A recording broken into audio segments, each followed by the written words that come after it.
ललित जी, मैं प्रणव बोल रहा हूँ। देखिए, आज भी कुछ घर पे हुआ लगता है। अरे नहीं यार, ऐसा कुछ नहीं हो रहा वहां पर। ललित जी, आप खुद आइए, घर को एक बार सूंघ के देखिए, आपको पता चलेगा। क्या हुआ? कोई चीज चोरी हुई है क्या तुम्हारी? चीजें तो कुछ चोरी नहीं हुई मेरी। तो फिर तुम्हारे जाने के बाद उस घर में कोई कैसे आ सकता है? देखिए, घर तो आपका है ना, मैं तो सिर्फ किराएदार हूँ। तो तुम कहना क्या चाहते हो? मैं भेजता हूँ किसी को तुम्हारे घर के अंदर? मैं वो नहीं कह रहा हूँ, बस मैं ये कह रहा हूँ कि ऐसा लगता है यहाँ पे कोई आता है, कुछ कुछ होता है मेरे पीठ पीछे, कुछ गलत। प्रणव, जब घर बहुत दिनों तक बंद रहता है ना, तो उसमें से ऐसी बदबू आती है। तुम एक काम करो, खिड़कियां खोलो और इतना सोचना बंद कर दो, ठीक है? कोई नहीं आता वहां, कुछ नहीं हो रहा वहां। अरे सब तुम्हारे मन का वहम है।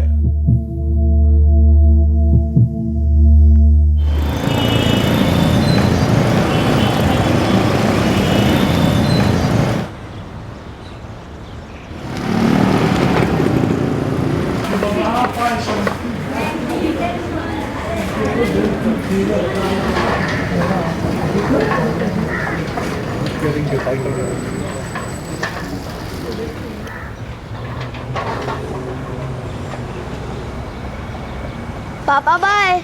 बाय बेटा, संभाल के। हाँ,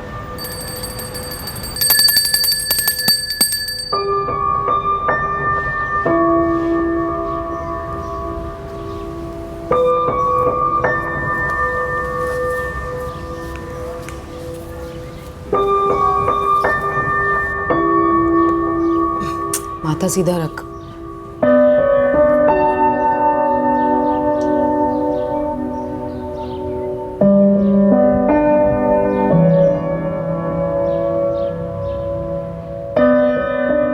आजा पहनो जल्दी से। आजा आजा आजा आजा आजा। चल, पापा को बाय कौन बोलेगा? बाय पापा। ऐसे नहीं, इधर आओ। जल्दी से आओ, जल्दी से, जल्दी से, लेट हो रहा है ना। हाँ, बाय। आजा आजा। बैठो। चल।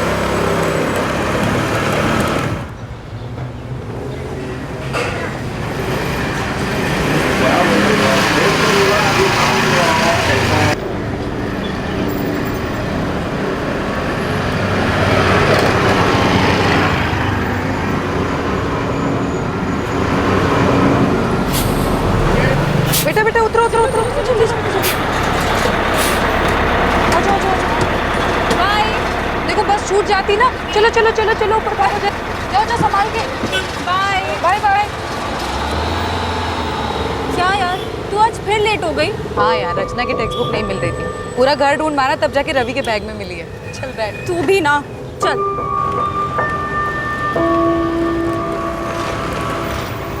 अरे आप अब तक तैयार नहीं हुए? जाइए जल्दी तैयार हो जाइए ना। ये एक आम परिवार की जिंदगी का एक आम दिन था। बच्चे स्कूल जा चुके थे, घर का आदमी ऑफिस के लिए तैयार होकर निकल पड़ा, उसकी बुजुर्ग माँ घर में आराम कर रही थी, घर की गृहिणी घर से काम कर रही थी, और अब वक्त हो गया था बच्ची को स्कूल बस स्टॉप से पिकअप करने का। पर अब जो होने वाला था वो आम नहीं था, नॉर्मल नहीं था। जो हुआ वो अचानक हुआ, और जो हुआ उसने इस परिवार को तहस नहस कर दिया। इस हादसे ने इस परिवार को मानो असहाय दर्द के दलदल में हमेशा के लिए डुबो दिया।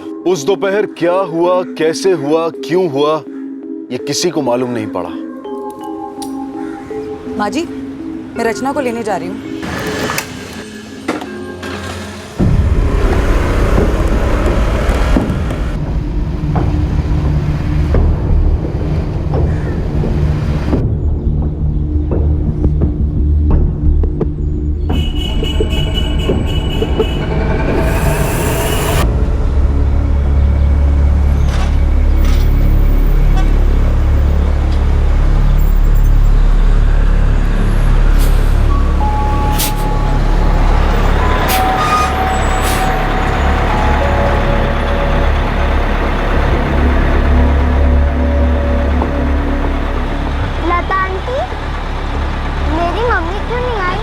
पता नहीं रचना, शायद मम्मी लेट हो गई होंगी। चलो मैं तुम्हें घर छोड़ देती हूँ।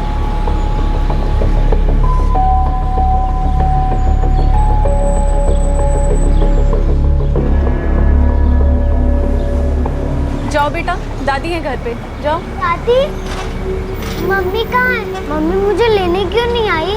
हैं? मम्मी लेने नहीं आई? फिर कहाँ गई? पता नहीं। लता, भावना से कुछ बात हुई तेरी? नहीं तो माँ जी, वो आई नहीं तो मुझे लगा लेट हो गई होगी, रास्ते में मिल जाएगी, इसलिए रचना को लेकर मैं आ गई। अच्छा माँ जी, मैं चलती हूँ। नमस्ते। नमस्ते।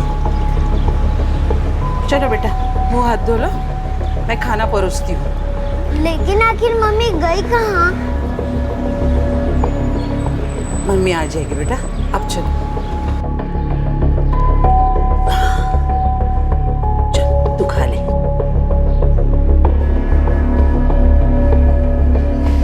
रवि, जरा अपनी मम्मी को फोन लगा बेटा, पता कर ले वो कहाँ रह गई। कहाँ है मम्मी? पता नहीं, मम्मी तो मुझे लेने भी नहीं आई।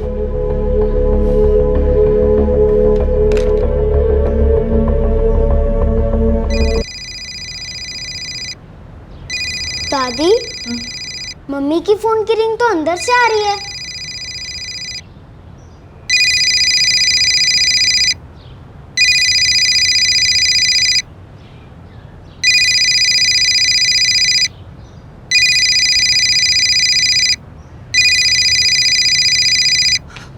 दादी, मम्मी का फोन तो यहाँ है। ये मम्मी भी ना फोन घर पर ही भूल गई। ये तो पहली बार हुआ है कि फोन घर पे भूल गई है। और ये पहली बार हुआ है कि मम्मी मुझे लेने भी नहीं आई। कहाँ गई होगी मम्मी?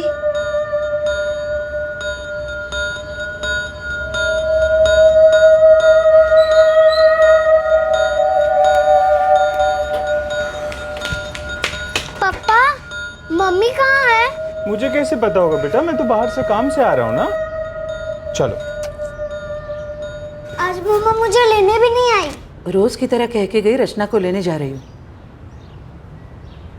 कहाँ गई होगी?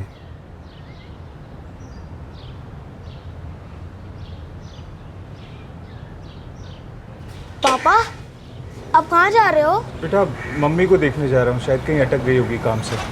आप लोग चिंता मत करो, हाँ, मैं मम्मा को लेके आता हूँ जल्दी।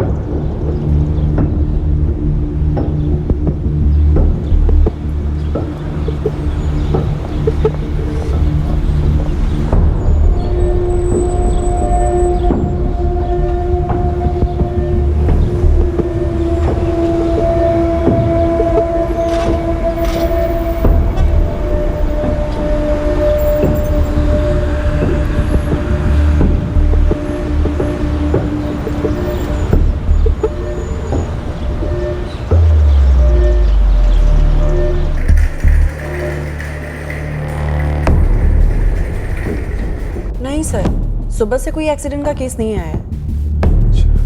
जी, यहाँ पे आसपास और कोई हॉस्पिटल है जहाँ चेक कर सकता हूँ मैं? सर बात क्या है, बताएंगे आप? दरअसल मेरी वाइफ भावना पांचाल, वो आज सुबह बच्ची को स्कूल बस जहाँ पे छोड़ती है वहाँ से लेने गई थी स्कूटर से, और मोबाइल फ़ोन भी घर पे भूल गई। अब उसका कुछ पता नहीं चल पा रहा है, इसीलिए मैं थोड़ा टेंशन में हूँ। सर आप MG सिविल हॉस्पिटल जाकर चेक क्यों नहीं करते? वहीं आसपास 2-4 प्राइवेट क्लिनिक्स भी हैं। नहीं सर, हमारे यहाँ कोई एक्सीडेंट केस तो नहीं आया है। 2 व्हीलर एक्सीडेंट केस? नहीं, आज तो ऐसा कोई केस नहीं आया। नहीं सर, हमारे क्लिनिक में ऐसा कोई केस नहीं आया है। माँ जी, आपकी भावना से कब बात हुई थी? सुबह के 10 साढ़े 10 बजे थे। बात क्या है दामाद जी? रचना को लेने निकली थी स्कूटर से, पहुंची नहीं, फ़ोन भी घर पर छोड़ के गई है, कुछ कांटेक्ट नहीं हो पा रहा है। मुझे लगा शायद आपके वहाँ जाने की बात हुई होगी। नहीं तो, ऐसी तो कोई बात नहीं थी। सब ठीक तो है ना? जी सब ठीक है, मैं आपको बाद में फ़ोन करता हूँ। ठीक है।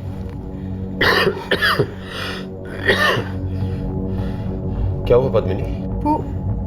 वो भावना कहीं चली गई। चली गई मतलब? कहाँ चली गई? पता नहीं, राकेश बहुत परेशान है। कह रहा था कि वो रचना को लेने निकली पर वहाँ पहुंची नहीं।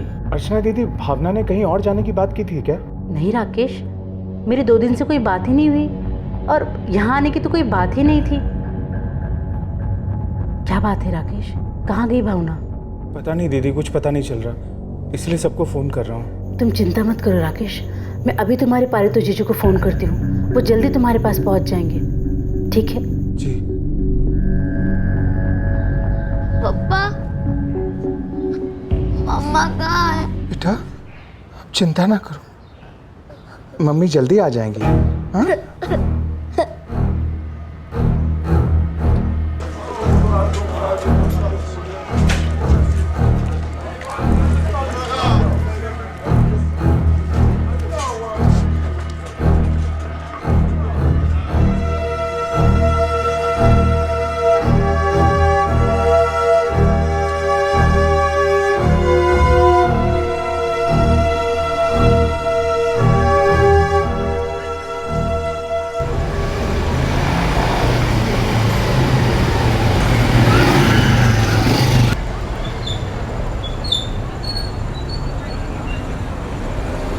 क्या हुआ? नहीं आई? मैंने आसपास के सारे हॉस्पिटल में भी जाके चेक किया, कहीं कोई एक्सीडेंट का केस भी नहीं आया। राकेश, भावना दोपहर से गायब है, कोई फ़ोन वोन भी नहीं है, ऊपर से रात हो चुकी है। मुझे लगता है कि हमें पुलिस कंप्लेंट कर देनी चाहिए। जोन 1 के डीसीपी का आदेश है कि पूरे एरिया में अच्छे से नाकाबंदी लगाई जाए, जिसमें 2 व्हीलर और 4 व्हीलर बड़ी गाड़ियां और प्राइवेट कार को अच्छे से चेक किया जाए। सर, भावना की दाहिनी कलाई के थोड़ा ऊपर जय माता रानी गुदा हुआ था।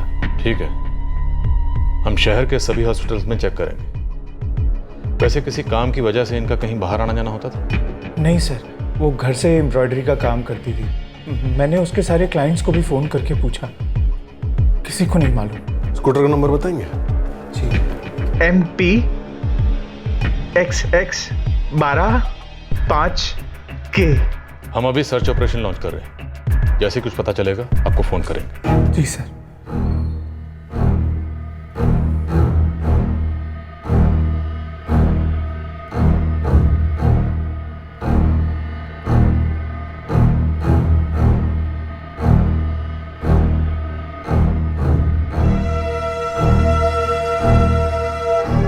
हर कोई परेशान था कि आखिरकार भावना कहां चली गई। देखते देखते बात फैली और सारे मोहल्ले में खलबली सी मच गई। हर बीतते लम्हे के साथ तनाव बढ़ता जा रहा था, लोग अस्वस्थ होते जा रहे थे। उनके बीच रहने वाली एक 2 बच्चों की मां देर रात तक घर नहीं लौटी थी। किसी को भनक तक नहीं थी कि वो कहां गायब हुई होगी। सर, पूरे शहर में और शहर के बाहर सारे हॉस्पिटल्स में चेक कर लिया, भावना पंचाल से मिलता जुलता कोई भी केस नहीं, न लाश न घायल।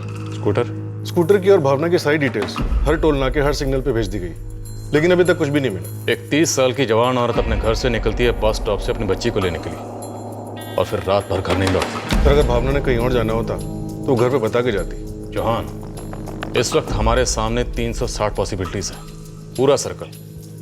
हमें हर एंगल, हर डिग्री को अच्छी तरह से टटोलना होगा। मामला बहुत सीरियस है। जी, सारे दोस्त, सारे रिश्तेदारों से पूछ लिया, किसी को कुछ नहीं मालूम। मायका कहाँ है उनका? साथीपुर। कल सुबह उसकी माँ से फोन पे बात भी हुई थी, पर उसने कुछ नहीं कहा। आपने उनके मायके वालों को इन्फॉर्म किया? जी, वो लोग यहाँ आ भी चुके हैं। सर, बहुत अजीब सी बात है सर, फ़ोन भी घर पे छोड़ गई, रचना को भी पिकअप नहीं किया। ऐसा पहले कभी नहीं हुआ सर। राकेश जी, हम आपकी पत्नी को ढूंढने की पूरी कोशिश कर रहे हैं, और जब तक हम उन्हें ढूंढ नहीं लेते हम चैन से नहीं बैठेंगे। लेकिन उससे पहले एक सवाल है जो मैं आपसे पूछना चाहता हूँ। जी, पूछिए। कहीं ऐसा तो नहीं कि आपकी पत्नी भावना पांचाल ये चाहती हैं कि कोई उन्हें ढूंढ ही ना पाए? ये क्या पूछ रहे हैं आप सर? मेरा मतलब है कि आप दोनों के दरमियान क्या कोई ऐसी बात है या थी जिसकी वजह से आपकी पत्नी खुद अपनी मर्जी से घर छोड़कर कहीं चली गई हो? नहीं सर, ऐसा कुछ नहीं है, बिल्कुल नहीं है। भावना को गायब हुए लगभग 24 घंटे बीत चुके थे। उसके परिवार का हर सदस्य एक डर और भयानक ख्यालों की गिरफ्त में कसता जा रहा था। पुलिस सारे शहर का चप्पा चप्पा छान रही थी, पर भावना का कोई अता पता नहीं था, कोई खबर नहीं थी। पूरे 24 घंटे बीत चुके थे, लेकिन भावना की कोई खबर नहीं मिली। खबर तीसरे दिन आई, और एक नहीं बल्कि कई सारी खबरें आई, एक के बाद एक shocks.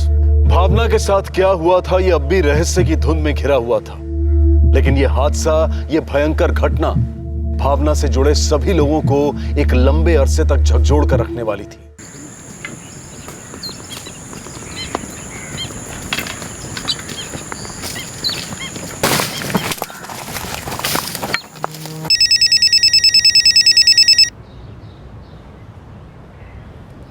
Hello hello, Rakesh Panchal? जी, राकेश बोल रहा हूँ। आपकी पत्नी भावना पांचाल 2 दिन से मिसिंग है। जी, आप कौन? जयसिंह नगर से पीएसआई रमेश अधिकारी। जयसिंह नगर?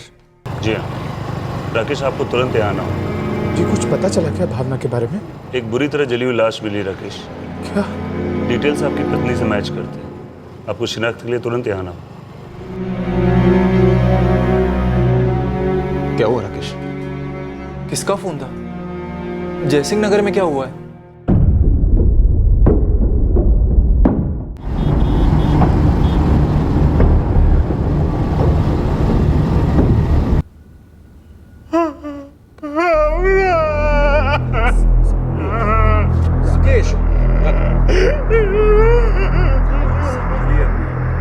हमें कुछ फॉर्मेलिटीज पूरी करनी होगी। इसके बाद ये केस नगरकोट क्राइम ब्रांच के हवाले किया जाएगा, आपके पालनगंज। हम लोग यहाँ जयसिंह नगर में पोस्टमार्टम रूम के बाहर बैठे। जयसिंह नगर गई क्यों थी भावना? हमें भी अभी पूरी तरह से मालूम नहीं, बस अभी लाश देखी पूरी तरह से जली हुई। तुम बाकी सब लोगों को संभाल कर सब कुछ बता देना। हमें यहाँ पे कुछ हॉस्पिटल में फॉर्मेलिटीज पूरी करनी है बस।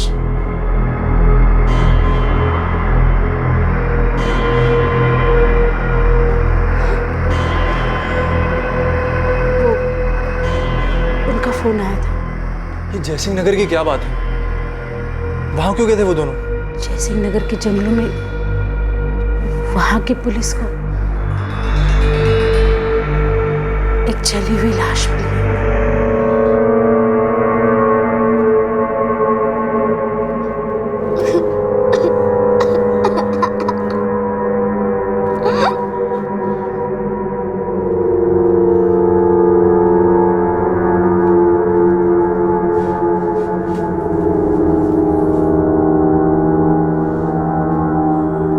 क्यों आई थी वो?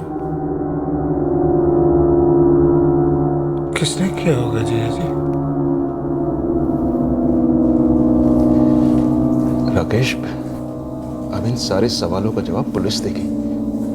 तुम हिम्मत ना हारो यार।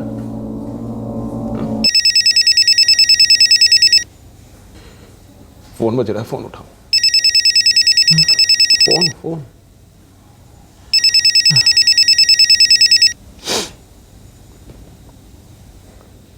हेलो। हाँ जी, राकेश पांचाल बात कर रहे हैं? जी। भावना पांचाल आपकी वाइफ है? जी। आप? मैं पालनगंज से सब इंस्पेक्टर तरुण सिंह बात कर रहा हूँ, हाथी चौक पुलिस स्टेशन। हमें एक कटी हुई लाश मिली है। हमें शक है कि वो आपकी मिसेस की है। हाँ? क्या? जी हाँ, दाहिना हाथ अलग कटा हुआ मिला है, उस पर जय माता रानी की गुदा हुआ है। आपको तुरंत आगे शिनाख्त करनी होगी। क्या हुआ? जीजा जी, पालनगंज से फोन था, हाथी चौक पुलिस चौकी से। क्या कह रहे थे वो कह रहे थे कि उन्हें भावना की लाश मिली और हाथ कटा हुआ है जिस पे जय माता रानी गुदा हुआ। राकेश जी, आपको यहाँ साइन करना होगा। सर, मुझे अभी पालनगंज से फोन आया था, हाथी चौक पुलिस चौकी से। वो कह रहे हैं वहां पे उन्हें मेरी पत्नी की लाश मिली। लेकिन अभी आपने यहाँ जली हुई बॉडी को आइडेंटिफाई किया राकेश? गलती से की होगी सर। ऐसे हालात में इंसान से गलती हो ही जाती है।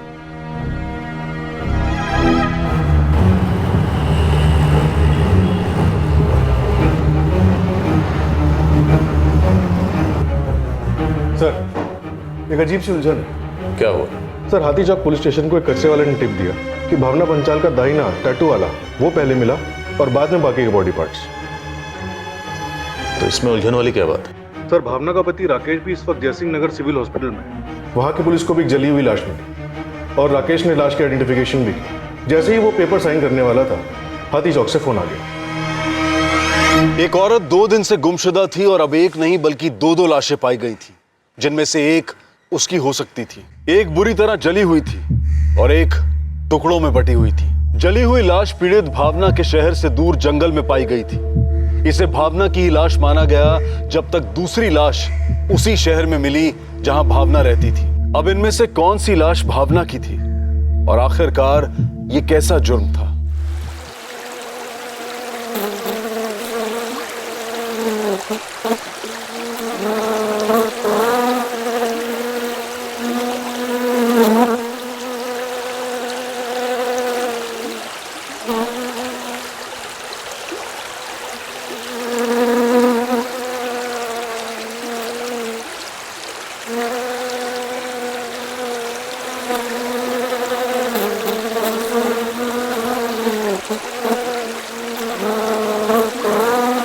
बस 10 मिनट और बॉडी के पार्ट्स को सिया जा रहा है।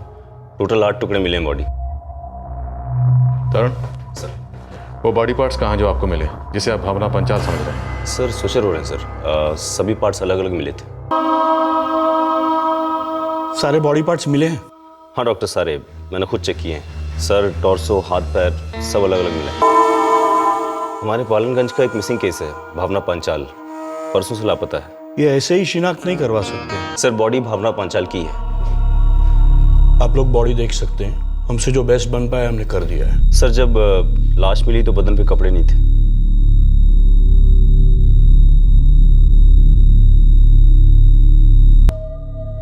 ये एक भयंकर केस है। एक औरत दोपहर को स्कूटर पर अपनी बच्ची को लेने बस स्टॉप जाती है और उसकी लाश मिलती है 8 टुकड़ों में।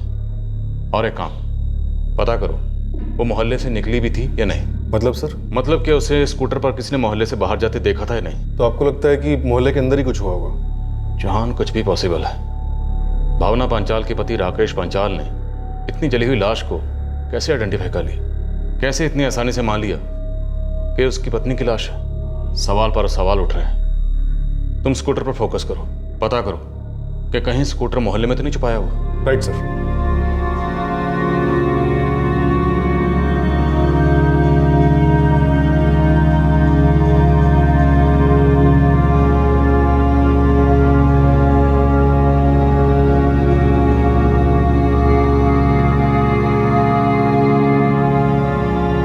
भावना के खौफनाक कत्ल की खबर मोहल्ले में आग की तरह फैल गई। लोग पांचाल परिवार के घर के बाहर पहुंचने लगे। पहले बोल रहे थे जयसिंह नगर में जली हुई मिली थी, अभी कह रहे हैं कि यहीं पर कटी हुई मिली। हैराम, ये भावना गई कहाँ थी? लोग तो यही कह रहे हैं कि स्कूल के बस स्टॉप पे गई थी अपनी बच्ची को लेने के लिए, और अपनी स्कूटी पे गई थी। मुझे तो कभी नजर नहीं आई उस दिन से। वैसे तो रोज हमारे घर के सामने से निकलती थी। पता नहीं क्या हुआ। शांति काकी, शांति काकी, क्या हुआ लता? वो अपनी भावना पंचाल है ना, उसका मर्डर हो गया है। मर्डर हो गया? हाँ, टुकड़े टुकड़े कर दिए किसी ने। हे भगवान।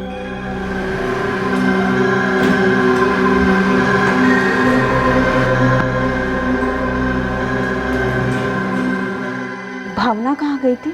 सब अलग अलग बातें उठ रही है हवा में। सब लोग वही गए पता करने। ठीक है, चलो हम भी चलते हैं। चलो। इस कंडीशन में तो मौत का कारण बता पाना बेहद मुश्किल है। हमने बॉडी के 8 अलग अलग पार्ट्स को साथ में सी दिए हैं। बस ताकत लगा के वार किया गया है, और कुछ कुछ जगह से तो हड्डियां बीच में से तोड़ी गई। और सारे टुकड़ों को बाद में उस बोरी में पैक किया गया। हाँ, यहाँ तो ऐसे ही लाया गया था, बोरी में।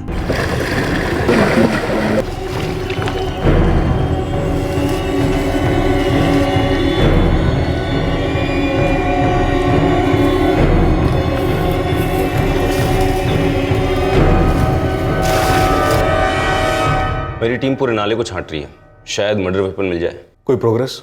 अभी तक तो नहीं।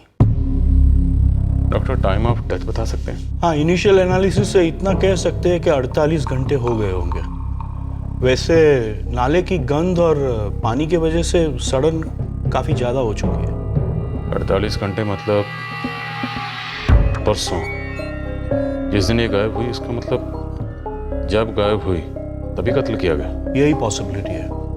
इस निर्दय और विकृत हत्या ने शहर में आतंक और आक्रोश का माहौल पैदा कर दिया। लोगों को जवाब चाहिए था। आखिरकार भावना पांचाल के साथ ऐसा कैसे हुआ? कौन था ये क्रूर हत्यारा। मोहल्ले के रहवासी आग बबूला हो चुके थे, हत्यारे की गिरफ्तारी की मांग कर रहे थे।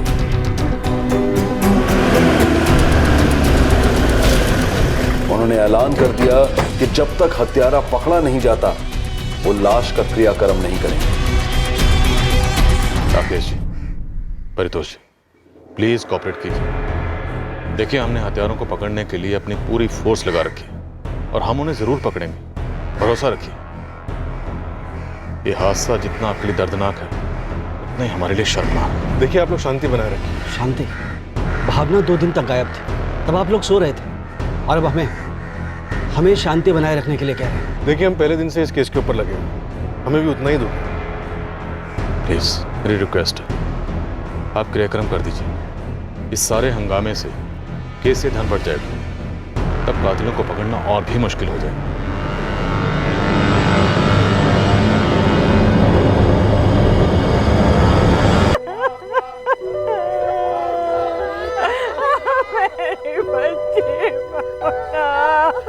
आखिरकार भावना पांचाल का अंतिम संस्कार कर दिया गया। क्राइम ब्रांच की शांति बनाए रखने की अपील को सहयोग नगर के रहवासियों ने मान तो लिया, लेकिन उन सब के मन में इस हत्या को लेकर कई सवाल उठ रहे थे। आखिर भावना अब कहां गई थी? वो अपना फोन घर पर छोड़कर क्यों गई थी? क्या वो खुद किसी से मिलने गई थी? क्राइम ब्रांच की टीम को कोई सस्पेक्ट, कोई लीड नहीं मिल रही थी। प्रेशर बढ़ता जा रहा था और आखिरकार इस तनाव भरे माहौल में एक खबर आई, सहयोग नगर से नहीं बल्कि शहर के दूसरे इलाके से।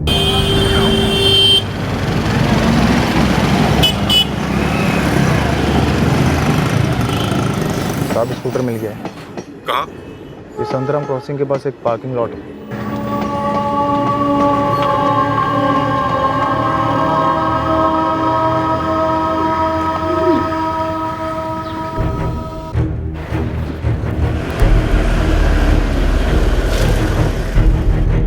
साहब, वो रहा वो स्कूटर।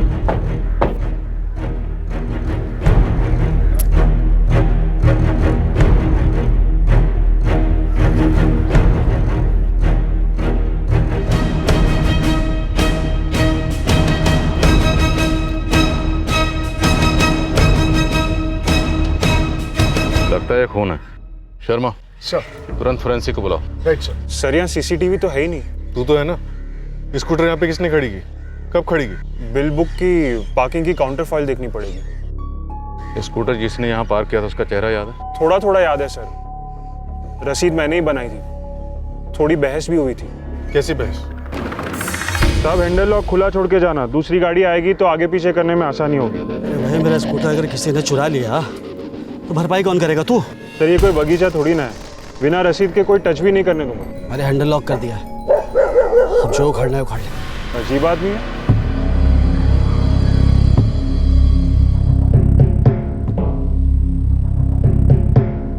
ये रही सर। 9 जुलाई शाम 5:30 बजे। जी साहब। 9 जुलाई को भावना पांचाल गायब हुई और 9 जुलाई को उसका कत्ल हुआ। 9 जुलाई शाम 5:30 बजे उसका स्कूटर यहाँ लाकर पार्क किया। अगर उस आदमी का चेहरा बनाना हो तो हमारे आर्टिस्ट को बता सकोगे? कैसा दिखता था, क्या हुलिया था उसका? कोशिश करूंगा साहब। कितने बज रहे थे वो तो मुझे पता नहीं है, पर यकीन के साथ कह सकती हूँ कि वो भावना ही थी।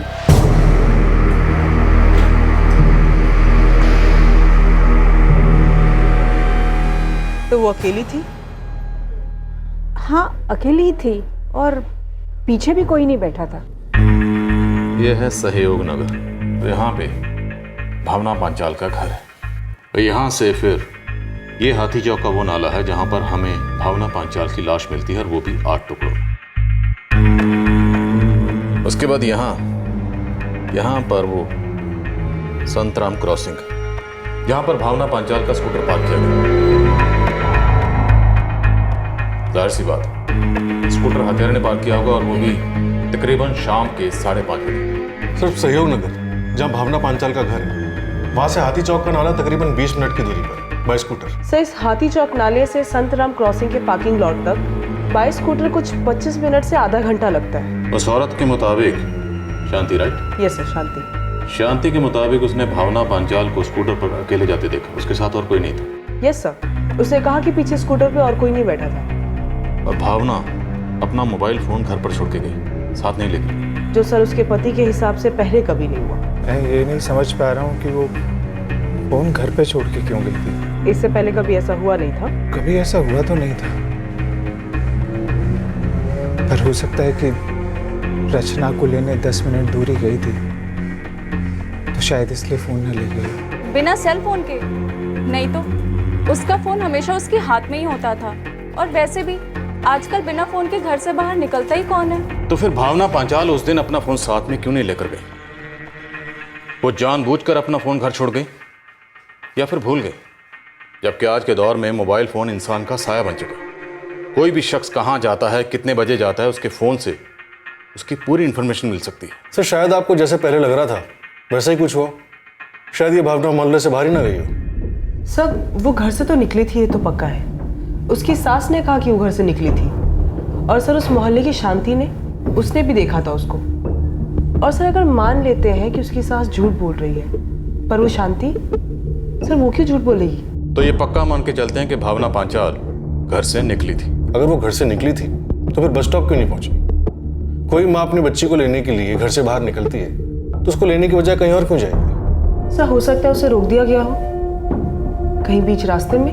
लेकिन फिर भावना पांचाल का स्कूटर संतराम क्रॉसिंग तक कैसे पहुंची यहाँ, और उसकी लाश वो भी 8 टुकड़ों में कटी हुई हाथी चौक नाले तक कैसे पहुंची? कहीं ऐसा तो नहीं कि भावना पांचाल का कत्ल मोहल्ले में या उसके आसपास कहीं किया गया?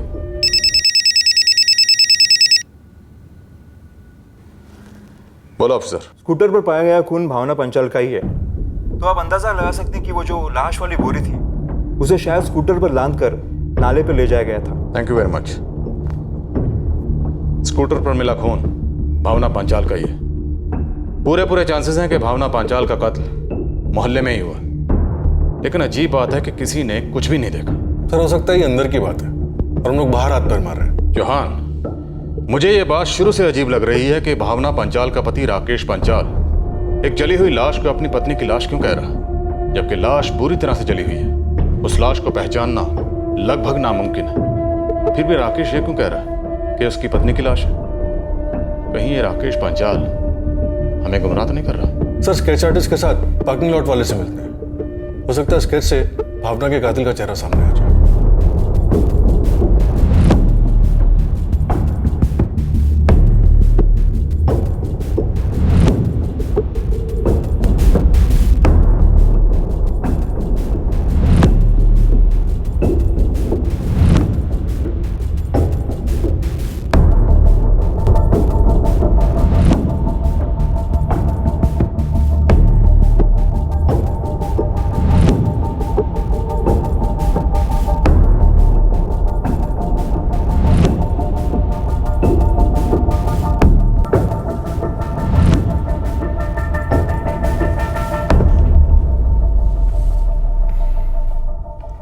स्केच क्लियर नहीं है। पार्किंग लॉट मैनेजर ठीक से डिस्क्राइब नहीं कर पाया। सर दिन में दर्जनों चेहरे देखता हूँ, किसी से तू मैं हो भी गई तब भी एकदम क्लियर कैसे बता सकता हूँ सर? बार बार देखा होता तो बात अलग थी, ये तो एक ही बार आया था। सर आप लोग मुझे ऐसे क्या देख रहे हैं? मैं उससे कोई मिला विला नहीं हूं सर, मैं यहीं का रहने वाला हूं, कहीं भागा नहीं जा रहा। केस काफी शोर मचा रहा है इंस्पेक्टर, जो लगे हेडक्वार्टर से ले लो। अब तक कितने सस्पेक्ट्स हुए हैं? सर अभी तक कोई नहीं है। सच कहूं तो अभी हम शुरू ही कर रहे हैं, अभी सारे एंगल टटोले नहीं है। डबल अप कर दो ऑफिसर, जल्द से जल्द। मुझे मिनिमम टाइम में इस केस का कातिल लॉक अपना चाहिए। यस सर, हम भी यही चाहते हैं और ऐसा ही होगा।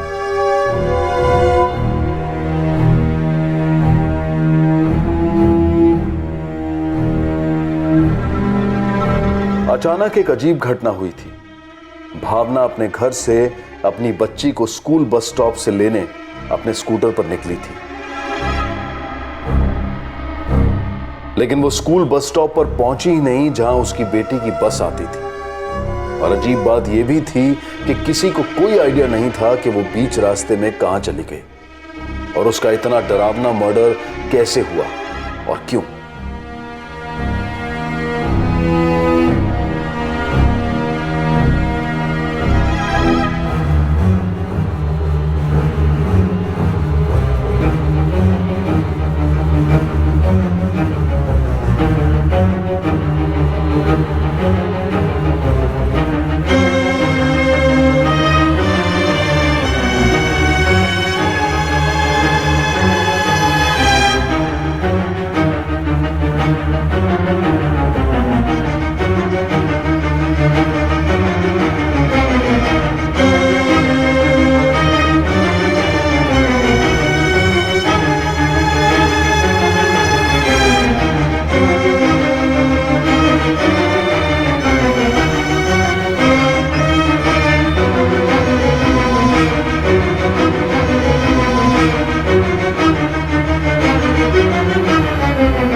एक विचित्र केस था ये, जहां पहले एक औरत गायब होती है, मिसिंग कंप्लेंट दर्ज होती है जो मर्डर केस बन जाता है, और इस सब के बाद भी पुलिस के पास कोई सस्पेक्ट नहीं है, कोई मोटिव नहीं। क्या सब कुछ अचानक हो गया?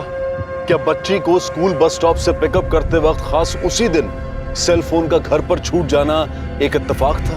पोस्टमार्टम रिपोर्ट के हिसाब से भावना का कत्ल उसी दोपहर को हुआ था जिस दोपहर को वो घर से निकली थी।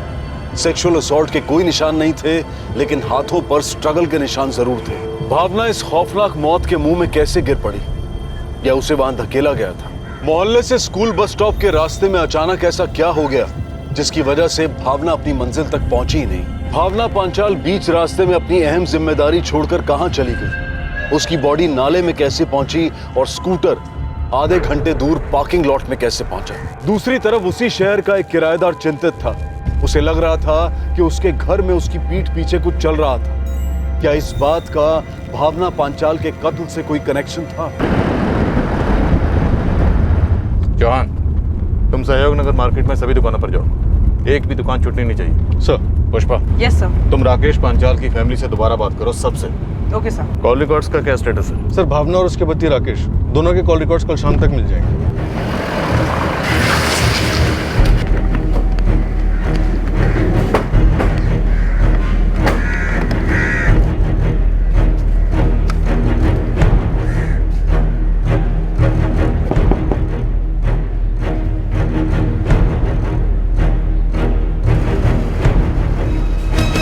एम्ब्रॉयडरी का शौक था उसे, तो उसने काम शुरू कर दिया। फिर धीरे धीरे एकदम एक्सपर्ट हो गई, तो बहुत काम आने लगा। यूँ समझिए जैसे घर बैठे बैठे नौकरी हो गई थी उसकी। मतलब सारा काम घर से ही होता था? लोग कपड़े देने घर पर आते थे, उसके बाद एम्ब्रॉयडरी और फॉल बीडिंग का काम होने के बाद कपड़े लेकर घर से जाते थे? ज़्यादातर तो ऐसा ही होता था, कभी कभार वो भी चली जाती थी। सर, ये रहा रचना पंचाल के स्कूल का बस स्टॉप, और वहाँ उस तरफ भावना का घर है। तकरीबन 700-800 मीटर की दूरी है सर। 700-800 मीटर की दूरी स्कूटर पर, मतलब 5 मिनट? Right sir. पर अगर कहीं वो बीच में रुक गई या रोकी गई तो देर हो गई हो। बहुत देर शर्मा, बहुत देर हो गई। भावना यहीं से कपड़े सिलवाती थी। अपने कस्टमर्स के? नहीं साहब, अपने खुद के सलवार सूट और बच्चों की ड्रेस सब कुछ मैं ही सी देती थी। कस्टमर का तो वो सिर्फ एम्ब्रॉयडरी करती थी। चलो साहब, वो क्या है ना कि मोहल्ले की जितनी भी लेडीज़ हैं ना, सब मेरी पत्नी कल्पना से ही कपड़े सिलवाती हैं, और वो भी बहुत सालों से। उस दिन जब वो यहाँ से गुजरी अपने स्कूटर पे, आप में से किसी ने देखा उसे? सब वो नहीं सर, वो असल में क्या है ना कि हम यहाँ अंदर बैठ के काम करते हैं, तो अगर कोई दुकान के अंदर आया तो ही उससे बातचीत होती है, वरना तो बस सारा दिन ये स्कूटर, रिक्शा, मोटरसाइकिल्स, बस इनकी आवाज़ें आती रहती हैं। आपकी भावना से आखिरी बार बात कब हुई थी? हम एक दूसरे को जानते ज़रूर थे, पर ऐसी कोई सहेलियों वाली बातचीत नहीं होती थी। तो फिर किस तरह की बात होती? देखिए साहब, उसने मुझे 1 महीने पहले सलवार सूट का मटेरियल दिया था, पर मैं शुरू ही नहीं कर पाई। काफ़ी बार वो याद दिला कर जाती थी कि कल्पना सलवार सूट कब तैयार होगा, पर अब तैयार करूँ तो भी क्या फ़ायदा।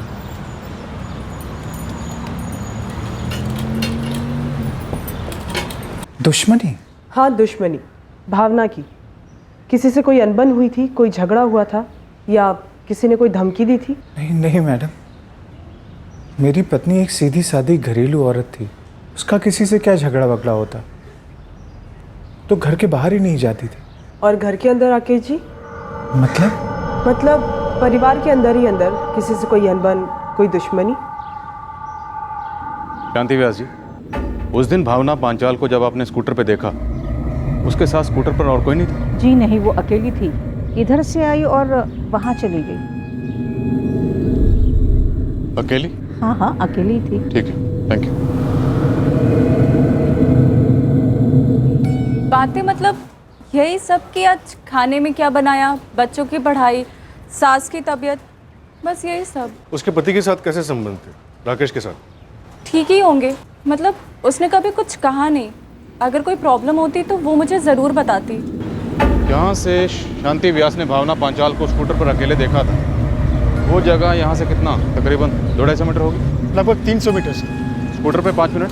Right sir. लेकिन आपने एक बात नोटिस की सर, वहाँ 100 मीटर की दूरी पर एक रास्ता है जो सीधा मोहल्ले के अंदर को जाता है। सर, हो सकता है भावना उस दिन स्कूल बस स्टॉप जाने की बजाय इस रास्ते से बाहर निकल गई। हो सकता है शर्मा, लेकिन फिर इसका मतलब ये होगा कि उस दिन भावना पांचाल अपने घर से स्कूटर पर इस बस स्टॉप पर आने के लिए नहीं, बल्कि इस रास्ते से कहीं और जाने के लिए निकली। क्या लगता है शर्मा, भावना पांचाल इस रास्ते से कहीं और जा सकती है, वो भी अपनी बेटी को बस स्टॉप पर अकेले छोड़कर? दोपहर का वक्त एक माँ अपनी छोटी सी बच्ची को स्कूल बस स्टॉप से घर लाने के लिए निकली और बीच रास्ते में अचानक गायब हो गई और 2 दिन बाद उसकी लाश के टुकड़े कहीं और मिले और उसका स्कूटर कहीं और। तहकीकात करने वाली क्राइम ब्रांच की टीम इस अचानक हुई गुमशुदगी को समझ नहीं पा रही थी। भावना पांचाल की रोजमर्रा की जिंदगी में उन्हें कोई लीड नहीं मिली थी। अब यह पता किया जा रहा था कि क्या इस केस का भविष्य भावना के अतीत में छुपा हुआ था। मोहल्ले में इस बारे में कोई कुछ बता नहीं रहा था। साहब ऐसा भी तो हो सकता है कि घर के अंदर की बात बाहर तक पहुंची ना हो। ऐसा होना मुश्किल है। ट्राई करता हूँ कुछ निकालने की। राकेश और भावना दोनों के हर रिकॉर्ड में घुस जाओ, गहराई तक जाओ, कहीं ना कहीं कुछ तो छुपा हुआ है जो इस खून के मकसद को छुपा रहा है। रमेश, केस पर क्या स्टेटस है? हम सारी मिसिंग रिपोर्ट स्कैन कर रहे हैं, लेकिन पोस्टमार्टम रिपोर्ट से पता नहीं चल रहा है कि लाश को कब जलाया गया है। इन्वेस्टिगेशन करते रहो। उस जली हुई लाश का भावना पांचाल केस से क्या ताल्लुक हो सकता है, अभी कुछ भी कहना मुश्किल है, क्योंकि भावना के पति राकेश पांचाल उसने एक पूरी तरह से जली हुई लाश को इतनी आसानी से एक ही नजर में कैसे आइडेंटिफाई कर लिया और क्यों? जैसे अपडेट्स आते मैं आपको इन्फॉर्म कर दूं। कुछ भी पता चले तो मुझे तुरंत फोन करो। सर मेरी बात राकेश से हुई, लेकिन उसने बताया कि फैमिली में तो ऐसी कोई बात थी ही नहीं। ऐसी कोई बात होगी भी तो हमें क्यों बताएगा? उस फैमिली में ऐसी कोई बात थी या नहीं, ये हमें खुद पता लगाना होगा। फैमिली के दूसरे मेंबर से बात करते हैं। एक काम करो, भावना के माँ बाप, भाई, सबको बुलाओ। संबंध कैसे थे? क्या मतलब साहब? मतलब क्या आपकी बेटी और दामाद के बीच में किसी तरह की कोई अनबन थी? किसी बात को लेकर कोई झगड़ा था? सर कोई प्रॉब्लम नहीं थी। मेरे जीजा राकेश बहुत सही आदमी है। कभी कोई मांग नहीं, कुछ नहीं। ऐसा दामाद आसानी से मिलता नहीं किसी को। पद्मिनी जी, 9 तारीख की सुबह को आपकी बेटी भावना ने आपको फोन किया था, राइट? आप दोनों के बीच में क्या बात हुई थी? रोज जैसी बात है साहब, माँ बेटी वाली। तबीयत कैसी है, खाना खाया कि नहीं खाया। दवाई के बाद भी 101। डॉक्टर ने कहा है धीरे धीरे उतर जाएगा, और फिर उम्र भी तो हो गई है तेरे बापू की। माँ, बाबूजी को ना खेत पर बिल्कुल जन्म मत देना आप। अरे केशव संभाल रहा है पूरा का पूरा। और तू बता, मेरे रवि और रचना कैसे हैं? नाश्ता पानी हो गया उनका? हाँ माँ, नाश्ता भी हो गया और स्कूल भी चले गए। आज पोहा बनाया था मैंने नाश्ते में। पता है माँ, इतना मुंह बनाती थी ना रचना पोहा खाने से, और अब खाने लगी है। गुड़िया है वो तो मेरी।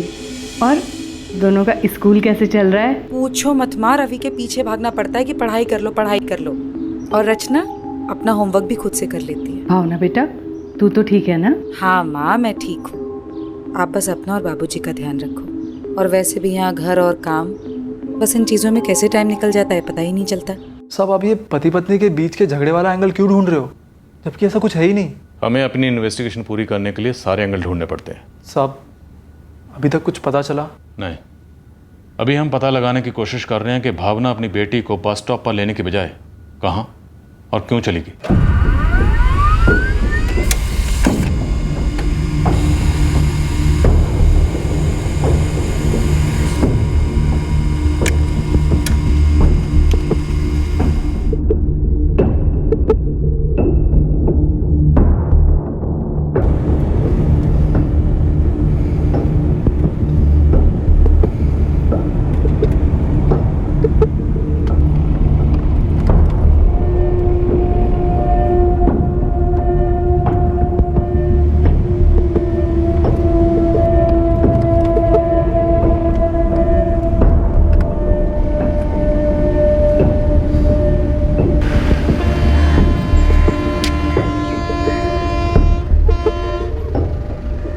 पूरे रास्ते में तो कहीं कोई सीसीटीवी कैमरा नहीं है, लेकिन किसी न किसी दुकान के अंदर जरूर होगा। सर आगे रास्ते में कुछ बड़ी दुकानें हैं, शायद उन्होंने लगा रखा हो। शर्मा सर, सभी दुकानों पे चेक करो, हर छोटी बड़ी सभी दुकानें, एक भी दुकान मिस नहीं होनी चाहिए। Right sir. राकेश और भावना के फोन रिकॉर्ड्स आ गए। हमारे काम का इसमें कुछ भी नहीं है। कितने दिनों के रिकॉर्ड्स हैं? पूरे 6 महीने के हैं सर। शक करने जैसा कोई भी कॉल नहीं है। राकेश एक सेल्स एग्जीक्यूटिव है, नॉर्मल काम की बात है। भावना हाउसवाइफ थी, ज़्यादातर बातें पति और माँ से होती थी। ज़्यादातर वो घर पे रहती थी सर। भावना पांचाल शायद उस दिन भी घर पर ही थी सर, लेकिन शांति व्यास ने उसे स्कूटर पर मोहल्ले में देखा था। हाँ, वो अपने घर से स्कूटर पर निकली जरूर थी, लेकिन शायद रास्ते में कोई काम याद आया और वो घर लौट आई। और फिर कुछ होता है। घर के अंदर सर? घर के अंदर।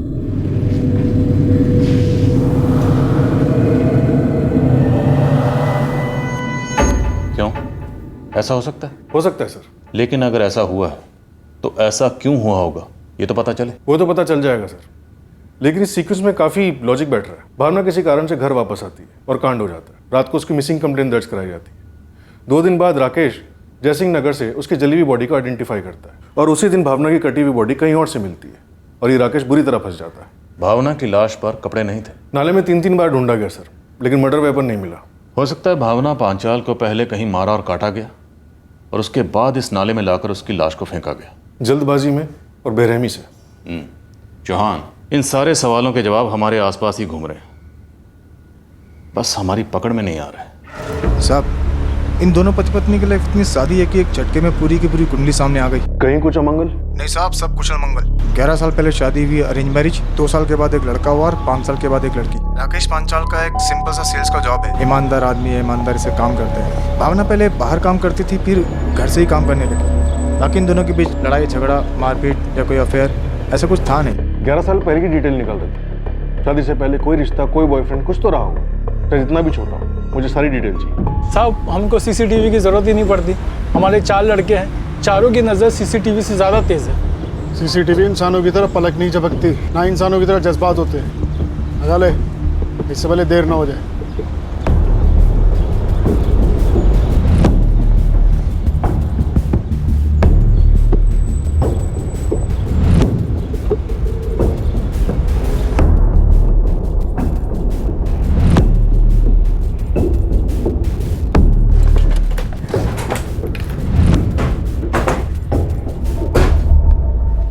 जी, आप लोग यहाँ? हमें आपके घर की तलाशी लेनी। तलाशी क्यों? क्यों नहीं? आप लोग मुझ पे शक कर रहे हैं? हम अपना शक दूर करना चाहते हैं, कोऑपरेट कीजिए।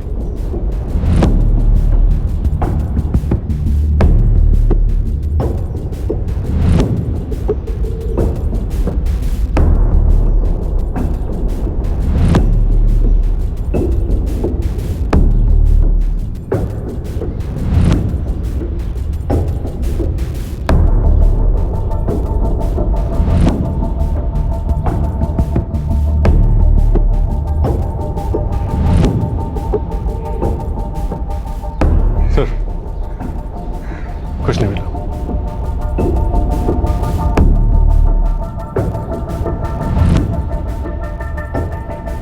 सर, मुझ पे शक मत कीजिए। मेरे बच्चों की माँ थी वो, बहुत प्यार करता था उससे। तो फिर आप हमारी मदद कीजिए। हम नहीं समझ पा रहे हैं कि आपकी पत्नी भावना आपकी बेटी रचना को लेने के बजाय कहाँ चली गई और क्यों चली गई। मैं भी नहीं समझ पा रहा हूँ सर। और हम भी आपको नहीं समझ पा रहे। मतलब ये कि जब जयसिंह नगर पुलिस स्टेशन ने आपको एक लाश की शिनाख्त के लिए बुलाया, वो लाश पूरी तरह से जली हुई थी, फिर भी आपने उस लाश को अपनी पत्नी की लाश क्यों बताया? गलती हो गई सर, पूरे 24 घंटे से सोया नहीं था। मन में अजीब अजीब से ख्याल आ रहे थे। अलग अलग हॉस्पिटल्स के चक्कर लगा चुका था, सब कुछ बुरा लग रहा था। जब वहाँ गया और वो जली हुई लाश देखी तो गलती से मैंने उसे भावना मान ली। आप क्या सोच रहे हैं सर? सर, अब तक 165 दुकानें देख ली, कहीं पे भी सीसीटीवी नहीं है। जवान, ये केस हमें बड़ी उलझन में डाल रहा है। पता नहीं किस गली किस नुक्कड़ से हमें सुराग मिलेगा, और ऊपर से जबरदस्त प्रेशर है। कोशिश कर रहे हैं सर, कुछ ना कुछ हाथ जरूर लगेगा। केस पर लगे खबरी ने शहर के सारे खबरियों को एक्टिवेट कर दिया। भावना के स्कूटर की बाल की खाल निकाली गई। भावना कितना पेट्रोल डलवाती थी, घर से बस स्टॉप में कितना पेट्रोल खर्च होता था से लेकर हर एक डिटेल निकाली गई। सहयोग नगर एरिया की हर दुकान की चेकिंग हुई सीसीटीवी कैमरास के लिए, इस उम्मीद में कि शायद किसी सीसीटीवी में भावना की एक झलक तो मिल जाए या उसके स्कूटर की। उन्हीं लोगों से बार बार पूछताछ की गई, इस उम्मीद से कि शायद कुछ नया सामने आए जो पहले छूट गया हो। राकेश और भावना के दूर दूर तक के रिश्तेदारों से भी बात की गई। जितनी बेसब्री से क्राइम ब्रांच ये जानने की कोशिश कर रही थी कि उस दोपहर को क्या हुआ था और कैसे हुआ था, यही सवाल राकेश के घर में भी बार बार गूंज रहे थे।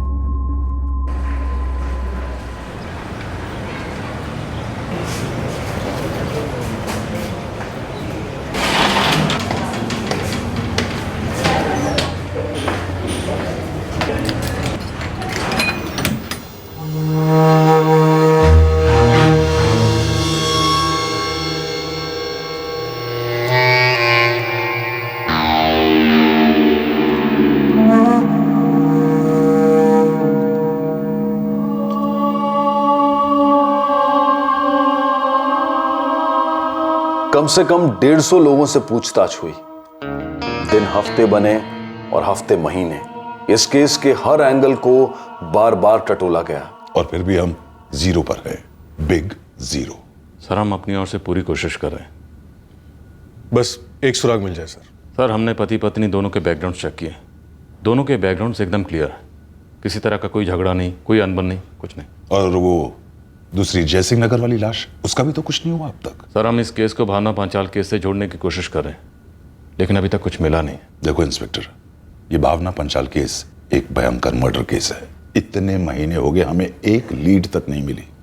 या तो कातिल ने कोई गलती नहीं की, जो कि मुमकिन नहीं है, या तो फिर हमारी तहकीकात गलत तरीके से हो रही, जो पूरी तरह मुमकिन है। एक औरत अचानक गायब हो जाती ऑफिसर्स, दिन दहाड़े। अचानक यह शब्द इस केस में बार बार उठ रहा था, और जैसा कि हम कई केसेस में देखते आए हैं, इस केस का ब्रेक थ्रू भी अचानक आया। ब्रेक थ्रू कहना शायद मुनासिब नहीं होगा, बल्कि एक ठोस सुराग जरूर कहा जा सकता है। एक ऐसा सुराग जो बड़े ही अजीब तरीके से क्राइम ब्रांच को उनके पहले सस्पेक्ट तक ले गया।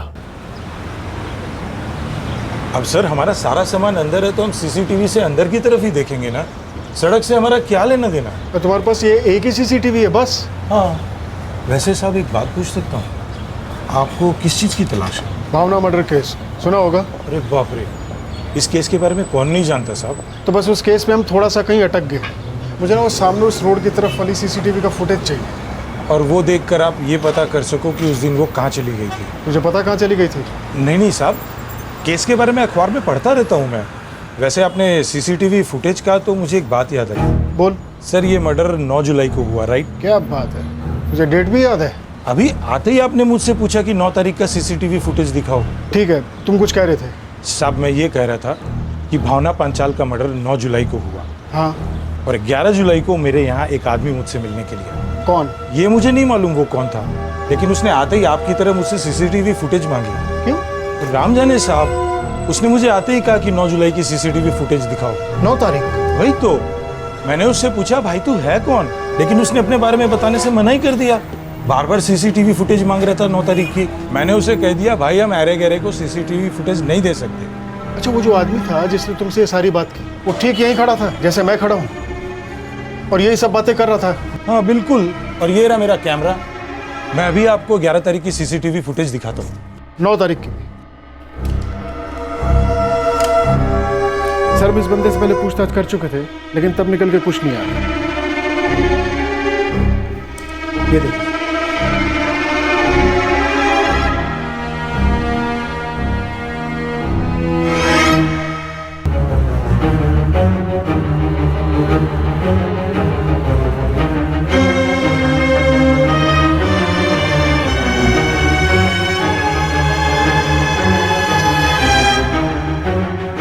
ये सीसीटीवी फुटेज क्यों मांग रहा है?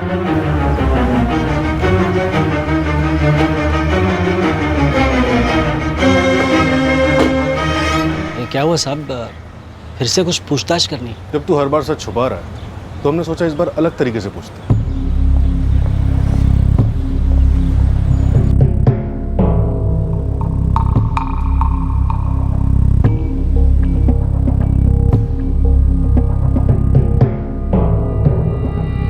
सीसीटीवी फुटेज मैंने? नहीं साहब, साहब वहाँ ऊपर एक बाल्टी टंगी हुई थी, मैं तो बस उसी को दिखाने के लिए कह रहा था। और इस दुकानदार ने बाल्टियां बेचने के लिए नहीं, शो के लिए टांगी हुई थी। ऐसे ही ग्राहक उसे माल दिखाने के लिए कहता है और वो दिखा नहीं रहा। हाँ, पागल है वो। साहब मुझे भी पागल ही लगा था। मैंने उससे इतनी बार बोला कि भाई बाल्टी दिखा दो, खरीदनी। बोला नहीं दिखाऊंगा, जो करना है कर ले। 44462299 अजीत शर्मा नाम है इसका। 10 मिनट के अंदर इसकी सारी कॉल डिटेल्स मेरी ईमेल आईडी पे चाहिए। पुलिस हेडक्वार्टर से ऑर्डर है, कोई एक्सक्यूज नहीं चलेगा।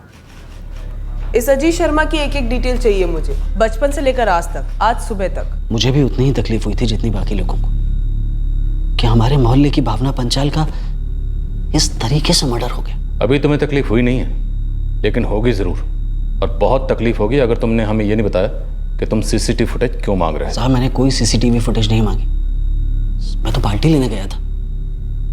मुझे ये समझ में नहीं आ रहा कि ये दुकानदार झूठ क्यों बोल रहा है। देखिए साहब मैंने कुछ नहीं किया है, आप खामखा मुझ पे शक कर रहे हैं। अजीत शर्मा, सीधे तरीके से पूछ रहा हूं, इसलिए सीधे सीधे बता दो, वरना हमें उल्टे तरीके भी आते हैं। देखिए साहब मैं उसके बाद भी यही कहूँगा जो मैं अब कह रहा हूँ, क्योंकि मेरे पास बताने के लिए कुछ है ही नहीं। अच्छा, तुमने अगर कुछ नहीं किया तो तुम्हारे पसीने क्यों छूट रहे हैं? जुबान क्यों लड़खड़ा रही है तुम्हारी? और नजरें क्यों नहीं मिला रहे हमसे? साहब वो अपनी उंगली सीसीटीवी की तरफ दिखा रहा है और बोलता है मैं बाल्टी मांग रहा था। और साहब मैं बाल्टी सीसीटीवी के सामने क्यों लटकाऊंगा? वो आदमी झूठ बोल रहा है साहब, जरूर उसी ने कुछ किया है। वो पहले तुम्हारी दुकान पर आया कभी? याद नहीं साहब, पर बोल नहीं सकता। तुम अपने घर से 20 मिनट की दूरी पर गए सिर्फ एक बाल्टी खरीदने। क्यों? तुम्हारे घर के आसपास बाल्टी बेचने की कोई दुकान नहीं है? साहब मैं वहां से गुजर रहा था, बस दुकान पे बाल्टी देखी तो बस सोचा खरीद लो। बाल्टी लेने? तुम्हारे इस इलाके से 20 मिनट की दूरी पर चंदन नगर में 11 तारीख को अजीत बाल्टी लेने क्यों गया था? नहीं साहब, मुझे कुछ नहीं पता। जी मैं उन दोनों को ज़्यादा जानता नहीं हूँ, पर हाँ भावना हमारे घर में सबके कपड़े वहीं से ही सिलवाती थी। और ये अजीत शर्मा, ये यहाँ आपके घर आता था? नहीं, यहाँ तो कभी नहीं आया। आप बाहर रहते थे और बच्चे स्कूल, और माँ जी घर पे रहती थी तब? नहीं, यहाँ तो कोई नहीं आया, और वो दर्जी तो कभी नहीं आया।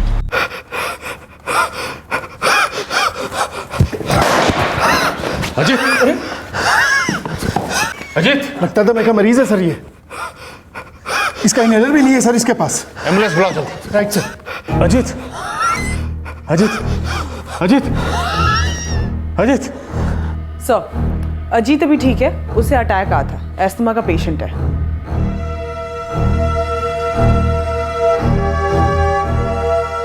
पुष्पा जी, अजीत शर्मा झूठ बोल रहा है, इसका पूरा बैकग्राउंड खोद निकालो, कोई ना कोई सुराग जरूर मिलेगा, गारंटी। अब खुला एक ऐसा पिटारा जो चौंकाने वाली भयंकर सच्चाइयों से भरा हुआ था। एक ऐसा विचित्र इतिहास उभर कर सामने आया जिसे देखकर पुलिस भी दंग रह गई। अब लगभग यह भी स्पष्ट होने लगा था कि क्राइम ब्रांच का आरोपी उनकी गिरफ्त में आ चुका था। हेलो, आप कौन? लेकिन आप जानना क्या चाहते हैं? आप ये बात मुझसे क्यों पूछ रहे हैं? मुझे माफ कीजिए, मुझे इस बारे में बात ही नहीं करनी है। नहीं नहीं, मुझे कोई बात नहीं करनी। देखो, जबरदस्ती की ना तो मैं भाग जाऊंगी कहीं।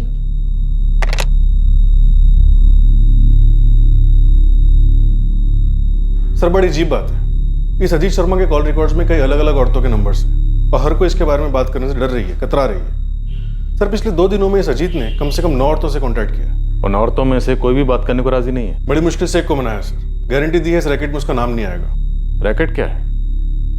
मैं फंस गई थी सर।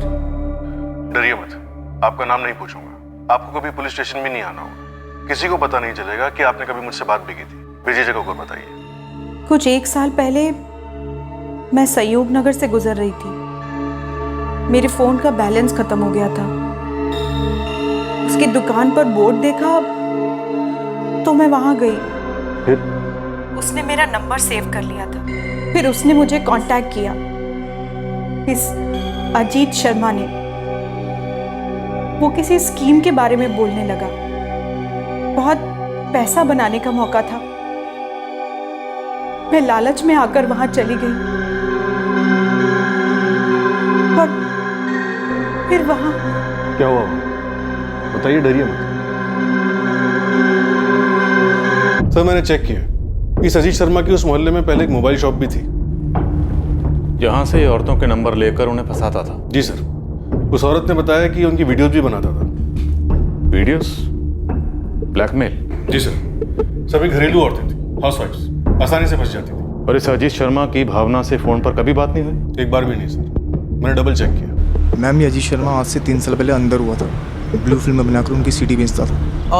और इसकी दूर की एक रिश्तेदार थी मंजू नाम की, साथ में रहती थी, फिर अचानक गायब हो गई। फिर मंजू के माँ बाप ने इस अजीत शर्मा पे केस किया और वो इस सिलसिले में अंदर भी हुआ। आजकल बेल में बाहर है। सर, इस ब्लू फिल्म का केस कावेरी नगर थाने में दर्ज है। और सर, मंजू का मिसिंग केस सहयोग नगर में। उसके माँ बाप से बात हुई, यही मानसपुर में रहते हैं। सभी कह रहे हैं कि इस अजीत ने ही उनकी मंजू को गायब किया और आज तक नहीं मिली। 4 साल से मिसिंग है? Right sir. सर, सालों से इस अजीत शर्मा के जुर्म में सिर्फ उंगली नहीं, पूरा सर है। लेकिन इस मंजू मिसिंग केस को भावना मर्डर केस से जोड़ने का हमारे पास कोई सुराग नहीं है, न मिसिंग केस में न मर्डर केस में। सर 9 जुलाई की अजीत के फोन की लोकेशन रिपोर्ट मंगवाई, शायद उससे कुछ पता चले। क्राइम ब्रांच की टेक्निकल टीम कत्ल के दिन अजीत के फोन इंस्ट्रूमेंट की लोकेशन मैपिंग कर रही थी और दूसरी टीम उससे लगातार सवाल किए जा रही थी इस जुर्म के बारे में, पर वो डस से मस नहीं हो रहा था और उसकी बीमारी बार बार बीच में आ रही थी और इसी वजह से पुलिस उसके साथ सख्ती से पेश नहीं आ सकी। सर 9 जुलाई को अजीत शर्मा की फोन लोकेशन है दोपहर 1 बजे सहयोग नगर। सहयोग नगर, जहां पर भावना पांचाल का घर है और अजीत शर्मा की दुकान। और उसके बाद 2 बजे नूतन निवास सर्कल। नूतन निवास, जो कि सहयोग नगर से 15 मिनट की दूरी पर है। 3:30 बजे तक नूतन निवास सर्कल और उसके बाद वाया चंदन नगर, हाथी चौक, 4:20 में। हाथी चौक, जहां पर भावना पांचाल की लाश मिली 8 टुकड़ों में कटी हुई। और उसके बाद संतराम क्रॉसिंग 5:30 बजे। संतराम क्रॉसिंग और 5:30 बजे ही भावना पांचाल के स्कूटर को यहां संतराम क्रॉसिंग में पार्क किया गया। वेल डन गाइस, हमें कातिल मिल गया। लेकिन कन्फेशन नहीं है आरोपी का। सर बार बार डिनाई कर रहा है और हम सख्ती करके कन्फेशन उगलवा भी नहीं सकते, हेल्थ डेलिकेट है उसकी। ठीक है भाई, खुदा ना खास्ता लॉकअप में अगर उसे कुछ हो गया तो ये ह्यूमन राइट्स वाले हमारे पीछे पड़ जाएंगे। सर और एक बात, क्राइम सीन और मर्डर वेपन दोनों अभी तक लॉक नहीं हुए। उसकी घर की तलाशी से कुछ नहीं निकला? No sir.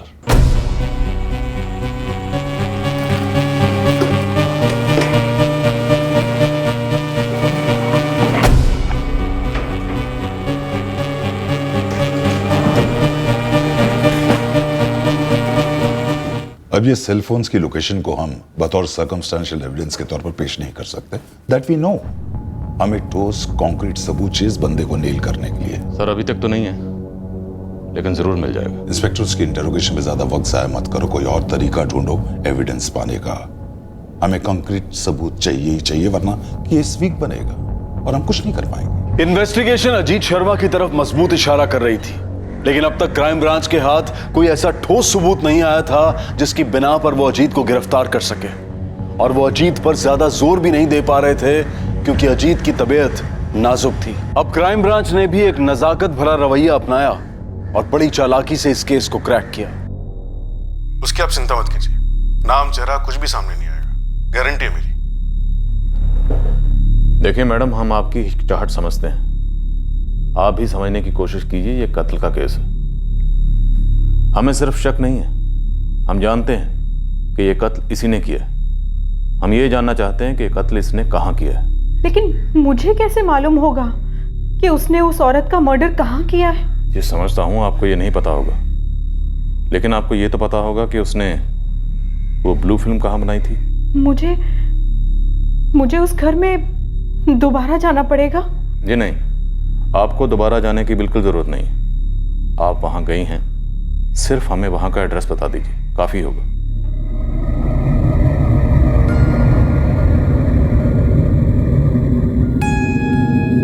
प्लीज। नूतन निवास, building number 4, flat number 202, second floor.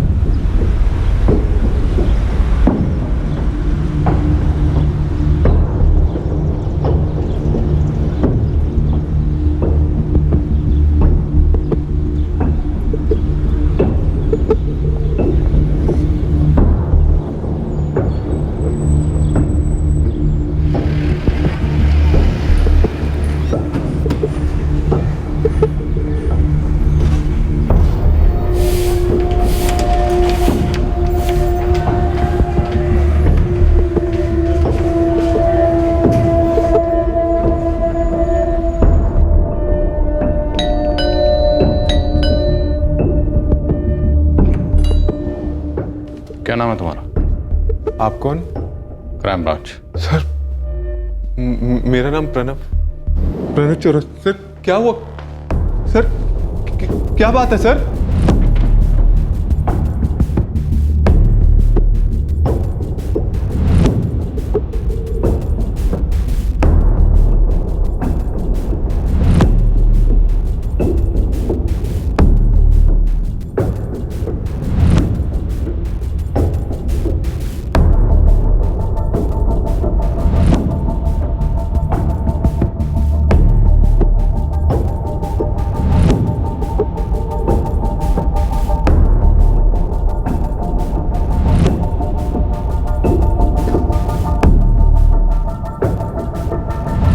Sir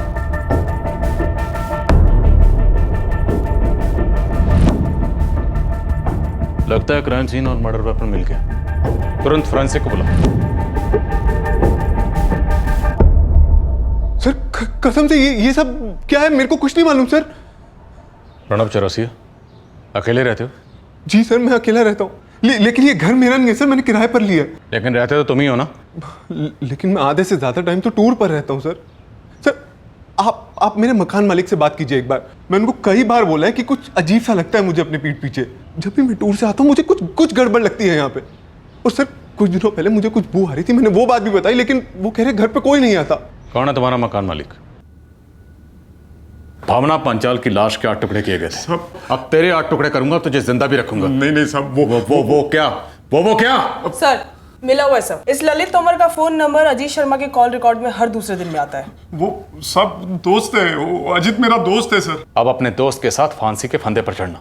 फांसी नहीं तो कम से कम उम्र कैद तो जरूर होगी। नहीं साहब, मुझे इस मर्डर के बारे में कुछ नहीं मालूम। मैं तो बस उसको फ्लैट देता था साहब। ब्लू फिल्म बनाने के लिए? नहीं। तुझे क्या मिलता था? कट या कुछ और? कहीं तू भी उन फिल्मों में एक्टिंग तो नहीं करता था? नहीं साहब मैं सच कह रहा हूँ, मुझे नहीं पता वो वहाँ क्या करता था। वो कहता था कि कुछ काम है और मैं उसको चाबी दे देता था। दूध पीता बच्चा है तू। तुझे कुछ नहीं पता था कि तेरा दोस्त वहां पे क्या करता है। इतनी गहरी दोस्ती, जो घर तूने किसी दूसरे को किराए पे दिया उसकी चाबी तू अपने दोस्त को दे देता था, बिना ये जाने कि तेरा गहरा दोस्त वहां पे क्या करता है। तेरा किराएदार प्रणव चौरसिया तुझसे बार बार शिकायत करता था कि घर में कुछ गड़बड़ है, घर में कुछ हो रहा है। उसे लगता है कि उसकी गैर मौजूदगी में उसके घर में कोई आ रहा है। यहां तक कि उसने तुझसे बदबू की भी शिकायत की, लेकिन तेरे कान पर जूं तक नहीं रेंगी। साहब मैंने अजीत पे भरोसा करके बहुत बड़ी गलती कर। अभी तो हमारे सामने भोला बनने की एक्टिंग करके उससे भी बड़ी गलती कर रहा है। सर उस सली और छुरे की टेस्टिंग हो चुकी है। किचन ड्रेन से लिए गए सैंपल्स की भी चेकिंग हो चुकी है। क्या रिपोर्ट है ऑफिसर? ह्यूमन ब्लड है सर। ड्रेनेज का सैंपल, सलिए का सैंपल और छुरे का सैंपल सभी भावना पांचाल के ब्लड सैंपल से मैच हो रहे हैं। आखिरकार उस दोपहर को क्या हुआ था? क्या बेटी को बस स्टॉप से लेने जाते वक्त भावना अजीत शर्मा से टकरा गई थी? अरे अजीत जी, वो सलवार सूट रेडी हो गया? हाँ, जो वो आपने दिया था। हाँ, वो 1 महीने पहले जो दिया था ना आपको। हाँ भावना जी, वो तो कब का तैयार हो गया है। ये कल्पना भी ना बोलना भूल जाती है। मेरे स्टोर रूम पे पड़ा हुआ है। आप ऐसा करिए कि वहीं चलकर ले लीजिए। ये स्टोर रूम कितनी दूर है वैसे? भावना जी बस 5 मिनट लगेंगे। आप ऐसा करिए, मेरे पीछे पीछे आ जाइए। अजीत जी प्लीज जल्दी दे दीजिए। हाँ भावना जी चलिए मेरे साथ, 5 मिनट लगेंगे, आइए।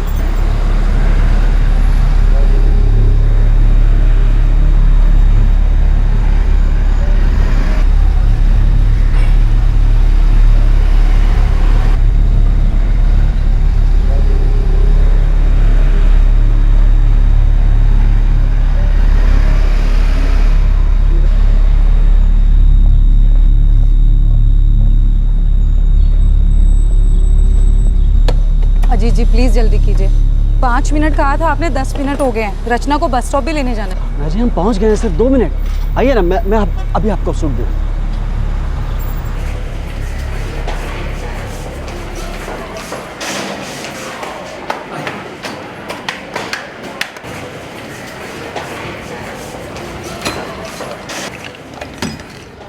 आइए ना प्लीज।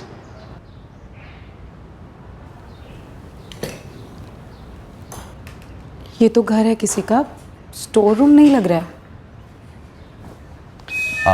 भावना, मुझे तुमसे कुछ कहना था। देखो, इसे प्रस्ताव समझ सकती हूँ मेरा।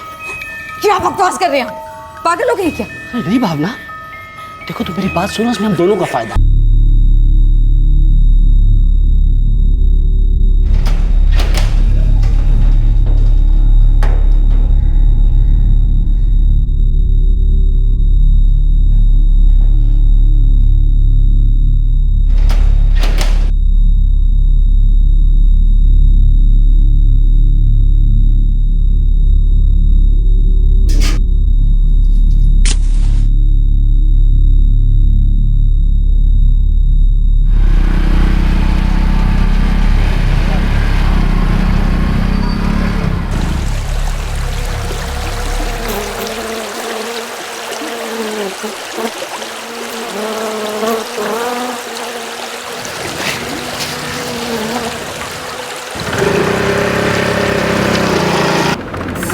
साहब हैंडल लॉक खुला छोड़ के जाना, दूसरी गाड़ी आएगी तो आगे पीछे करने में आसानी होगी।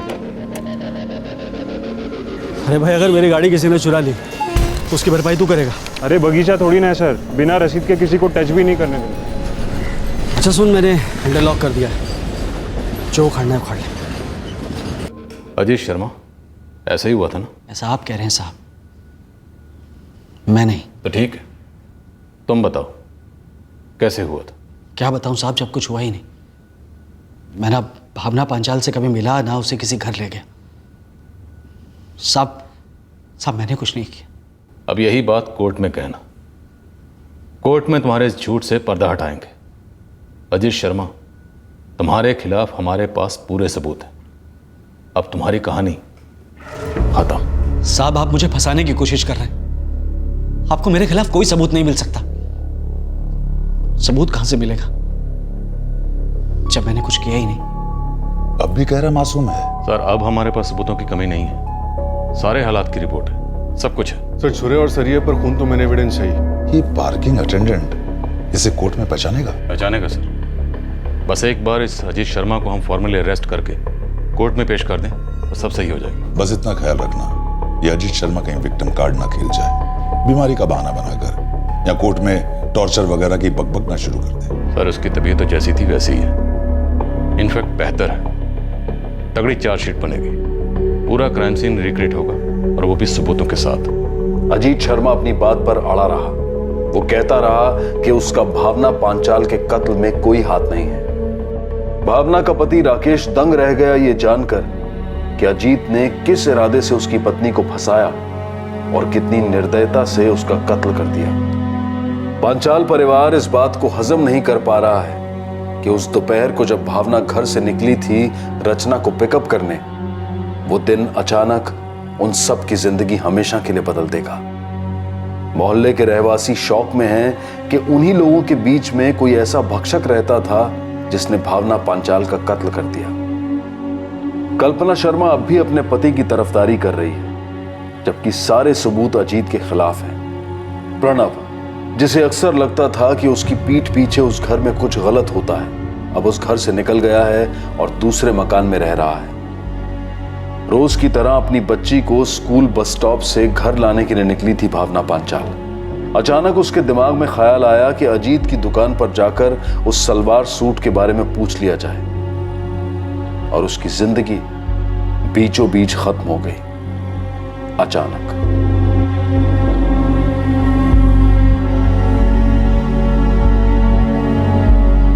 हालांकि अजीत शर्मा इस बात को नकारता रहा है कि वो भावना पांचाल का कातिल है, लेकिन क्राइम ब्रांच कोर्ट में अपने सारे सबूतों के साथ अजीत शर्मा के खिलाफ एक मजबूत केस पेश कर रही है। इस केस में चार्जशीट फाइल हो चुकी है, लेकिन मुकदमा शुरू होना अभी बाकी है।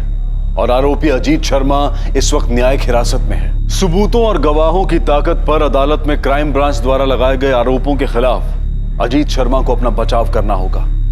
उसके बाद अदालत ये तय करेगी कि वो दोषी है या नहीं। दूसरी तरफ अजीत की दूर की रिश्तेदार मंजू, जो अपने घर से गायब हो गई थी, उसका केस फिर से खोला गया है। अजीत ने उस केस में भी अपना कोई हाथ होने से इनकार किया है, लेकिन क्राइम ब्रांच को शक है कि उसने मंजू के साथ भी वही किया होगा जो उसने भावना के साथ किया। जो जली हुई लाश जयसिंह नगर की पुलिस को मिली थी और जिसे राकेश पांचाल ने गलती से आइडेंटिफाई कर लिया था, उस लाश की शिनाख्त अभी हुई नहीं है। वो केस अंडर इन्वेस्टिगेशन है। भावना का पति और रिश्तेदार न्याय का इंतजार कर रहे हैं कि कब भावना के हत्यारे को कड़ी से कड़ी सजा सुनाई जाएगी। अब मैं अनूप सोनी आपसे विदा लेता हूं। फिर मुलाकात होगी अगले एपिसोड में एक और चौंका देने वाले केस के साथ। तब तक सतर्क रहें, सुरक्षित रहें और देखते रहें क्राइम पेट्रोल सतर्क। सबक एक को, सीख हम सबको। जय हिंद। क्राइम पेट्रोल्स के और भी दिलचस्प कहानी देखने के लिए हमारे चैनल को सब्सक्राइब करें और बेल आइकॉन दबाना न भूलें।